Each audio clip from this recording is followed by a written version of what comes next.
Back in the day, Xbox wasn't just one of the biggest names in gaming, it was the brand that changed everything. Online multiplayer, console wars, LAN parties in your basement at 2 a.m., Xbox made all of that happen. But along the way, something went very, very wrong. The exclusives vanished, the hardware sales collapsed, and in February 2026, both the CEO and president of Xbox walked out the door in the same week. How did this happen? And is Xbox actually dying? It all starts in 1998, when a group of engineers inside Microsoft saw what Sony was doing with the PlayStation 2 and panicked. Not because of the games, but because the PS2 could connect to the internet. Microsoft's whole thing was being the center of your digital life, and they saw Sony creeping into the living room. So a small team pitched a console to Bill Gates. His response? He hated it.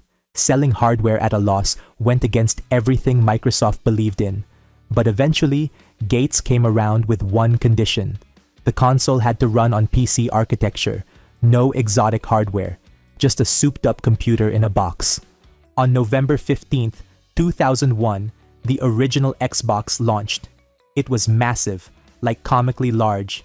The Duke controller was so big, it became a meme before memes existed.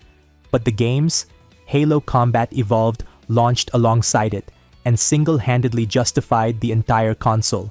Without Halo, Xbox dies in year one. That's not an exaggeration.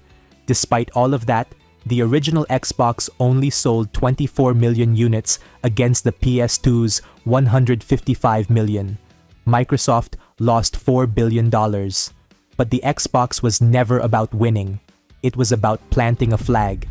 And if the original Xbox was the foundation, what came next was the masterpiece.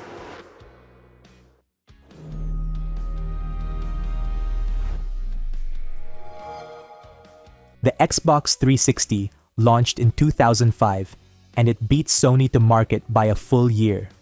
While Sony was still figuring out the PS3, Microsoft was already in living rooms building an empire.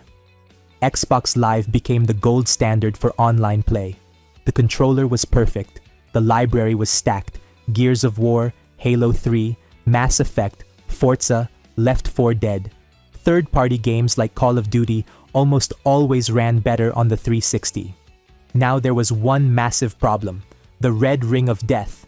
The failure rate was somewhere between 23 and 54%, which is insane. Microsoft spent over $1 billion fixing it. But here's what's wild. It didn't kill the brand. People just sent their consoles in and kept playing.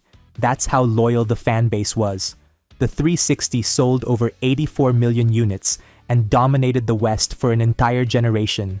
Before we get into how Microsoft fumbled all of this, if you're enjoying the video, hit subscribe. We break down the biggest stories in gaming, and trust me, what happens next is way worse than the red ring. So with the 360 being a massive success, you'd think Microsoft would just do more of the same, right? More exclusives, better hardware, keep Xbox Live on top. They did the exact opposite. In 2013, Microsoft revealed the Xbox One, and it is genuinely one of the worst console reveals in gaming history. Instead of games, they focused on television. The word AEV was said over 30 times during the event. Then they announced the console would require internet every 24 hours and restrict used games. The backlash was immediate. One fan comment said it best: Microsoft literally handed Sony the entire generation on a silver platter. Sony's response at E3 was legendary. Two executives handing a game disc to each other. No restrictions. The crowd went insane. Xbox One launched at $499 with a mandatory Kinect. PS4 launched at $399. The math was devastating. Xbox One sold 58 million.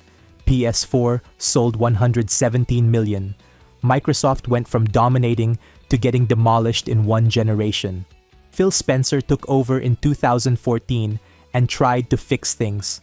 The Xbox One X in 2017 was the most powerful console in the world. But power doesn't matter without games. PlayStation had God of War, Spider-Man, The Last of Us. Xbox had Halo and Forza. The exclusives gap never closed. So Microsoft tried something unprecedented. They just started buying studios. Ninja Theory, Obsidian, Playground Games, all in 2018. Then ZeniMax for $7.5 billion in 2020, getting Bethesda. Then, the big one, Activision Blizzard in 2022 for $68.7 billion. Call of Duty, Warcraft, Diablo, Overwatch, Candy Crush, the largest gaming acquisition in history.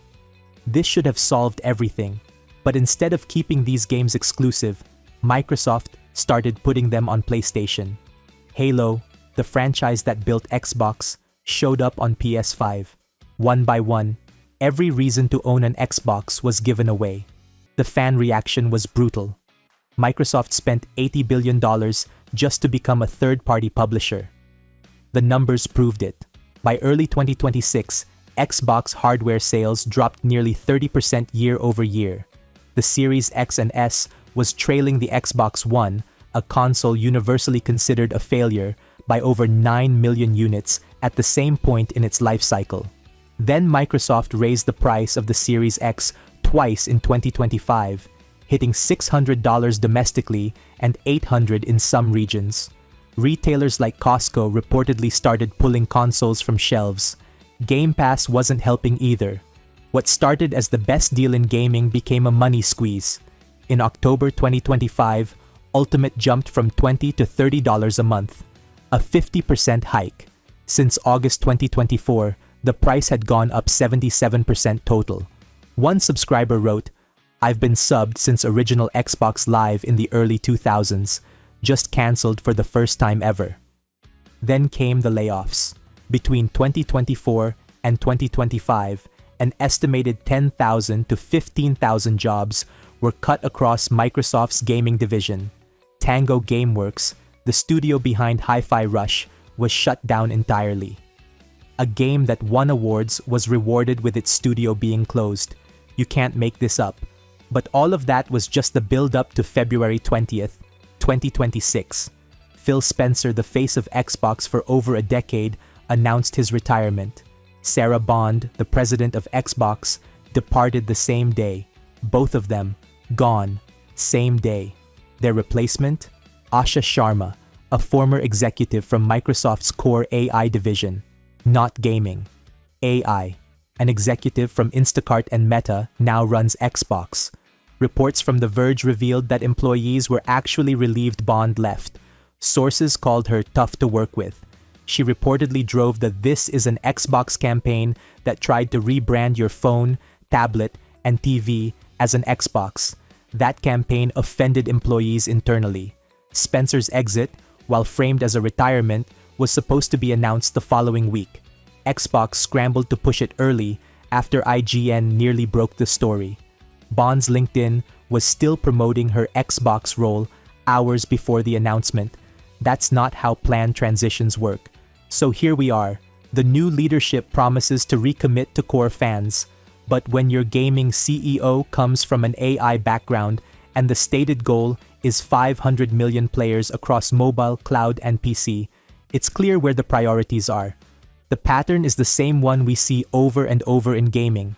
A company builds something incredible by focusing on players. They gain market share. Corporate leadership sees bigger numbers elsewhere. They chase those numbers instead of serving the audience that built them. And by the time they realize the original audience left, it's too late. The original Xbox was built by 4 engineers who wanted to game. The 360 was built by a team that understood gamers. The Xbox One was built by executives who wanted a media hub. And the Xbox of 2026 is being built by AI executives who want a platform. Each generation moved further from what made Xbox special. The games, the community, the feeling that Xbox was your team. If you're wondering what happened to Xbox, well, this is what happened. You may think it's good, you may think it's bad, but this is the reality. Are you optimistic, nostalgic, completely done? Let me know in the comments. And if you like this video, check out this next one. Trust me, you don't want to miss it. Now, what are you doing? This video is over. Click it.